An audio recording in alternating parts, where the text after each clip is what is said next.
এই দেখুন ট্যাংরা মাছ, আর ট্যাংরা এটা ওকে বলে, তাই এইটা আমি হলুদ মাখিয়ে নিয়েছি। গরম হয়ে গেছে, এখন আমি মাছ, এই দেখুন লাল করে ভাজা হয়ে গেছে, এখন আমি তুলে নিচ্ছি। এই দেখুন ভেজে নিয়েছি আমি মাছ।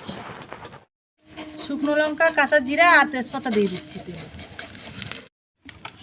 এই দেখুন লাল করে ভাজা হয়ে গেছে, এখন আমি এইভাবে আলু কেটে নিয়েছি, আলুগুলোকে ভেজে নিচ্ছি।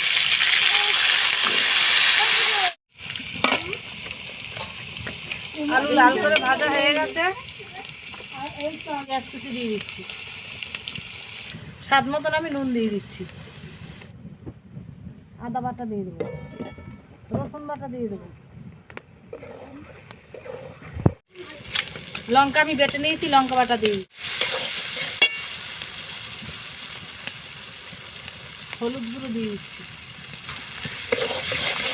এখন তেল ছেড়ে গেছে, তার মানে আমার কষানো হয়ে গেছে। এখন আমি জল দিয়ে দিচ্ছি, মশলা বাটার জল আমি দিয়ে দিচ্ছি। এই দেখুন আলু গলে গেছে, এখন আমি মাছগুলোকে দিয়ে দিচ্ছি।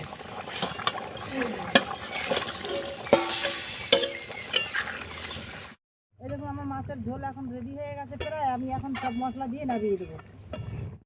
ধনে জিরে আমি ভেজে গুঁড়ো করে নিয়েছি।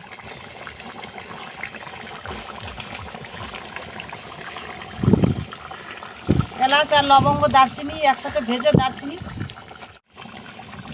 উপর থেকে আমি ধনে পাতা কুচি দিয়ে দিচ্ছি, কাঁচা তেল দিয়ে দিচ্ছি উপর দিয়ে।